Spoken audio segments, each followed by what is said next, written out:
नमस्ते। नवंबर 2023 के मैक्रो और मार्केट अपडेट में आपका स्वागत है। पिछले महीने यूएस एक्विटीज में सुधार आया है। महीने के दौरान यूएस एस&पी लगभग 8 से 9% ऊपर उठ गए थे और पूरे साल की अगर बात करें तो वह 18% ऊपर है। 10 ईयर यूएस ट्रेजरी भी 50 बेसिस पॉइंट से नीचे गिर गया था।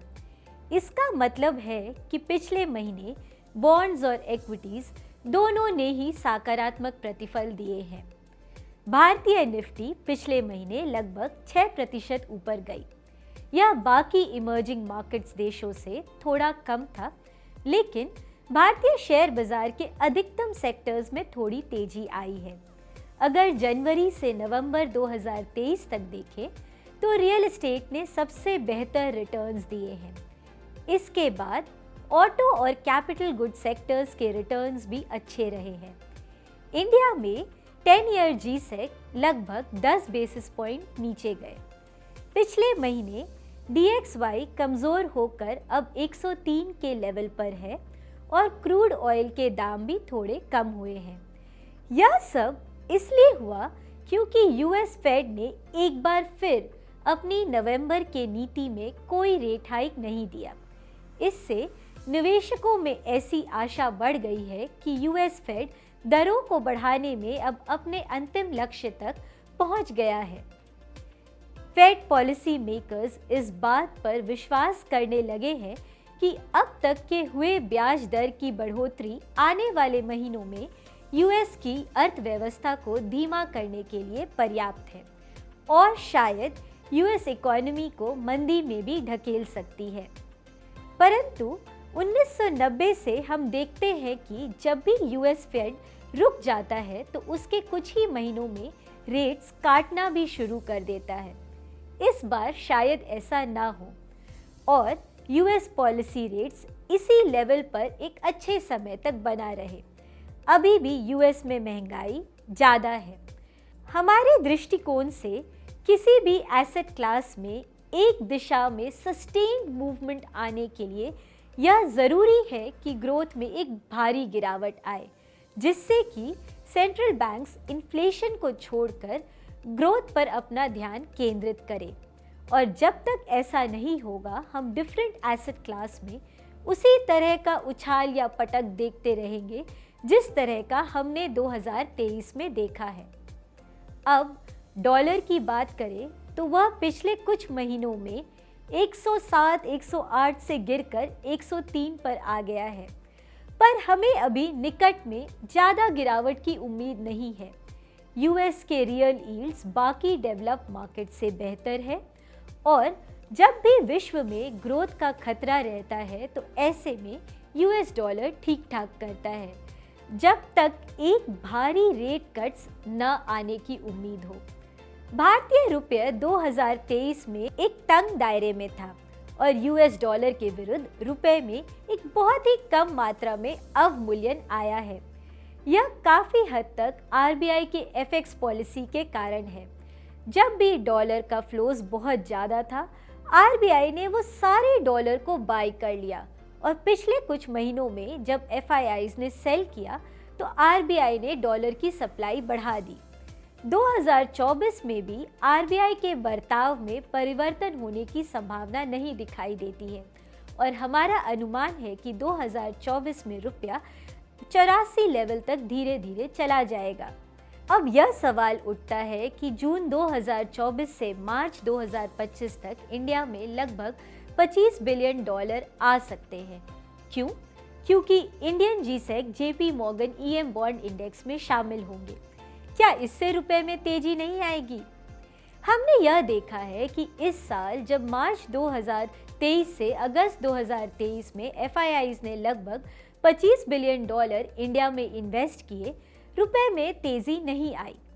इसलिए उस समय बैंक लिक्विडिटी और आरबीआई के एफएक्स रिजर्व्स रुपए की दिशा को निश्चित करने में काफ़ी महत्वपूर्ण होंगे।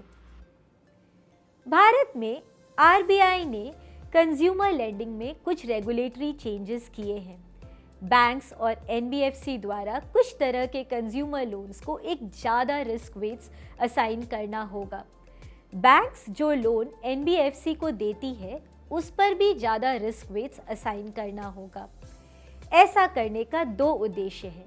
पहला, एक तेज़ी से बढ़ती कंज्यूमर लोन्स पर थोड़ा रोक लगाना, और दूसरा, भविष्य में इन कंज्यूमर लोन्स में कुछ दिक्कतें आती है तो उसके लिए एक बेहतर तैयारी रखना। यह सब इसलिए हुआ है क्योंकि पिछले कुछ सालों में हमने कंज्यूमर लोन्स को तेज गति से बढ़ते देखा है, और ऐसा तब हो रहा है जब भारत में हाउस होल्ड इनकम ग्रोथ खासकर निचले वर्ग में कुछ खास नहीं है। इससे आने वाले समय में क्रेडिट ग्रोथ में कुछ गिरावट आ सकती है। एनबीएफसी के कॉस्ट ऑफ फंड्स 10 से 15 बेसिस पॉइंट ऊपर जा सकते हैं। बैंक्स के प्रॉफिट ग्रोथ अच्छे हैं और बैंक्स में इतना कैपिटल है कि वह इस नियमित बदलाव को आसानी से ला सके। इससे हमारे बैंकिंग सेक्टर के दृष्टिकोण पर बदलाव नहीं आता है। इस बदलाव के बाद हो सकता है कि AA और AAA रेटेड एनबीएफसी के स्प्रेड्स थोड़े बढ़ जाएं। अगर देश की अर्थव्यवस्था के दृष्टिकोण से बात करें तो ऐसे बदलाव आवश्यक है।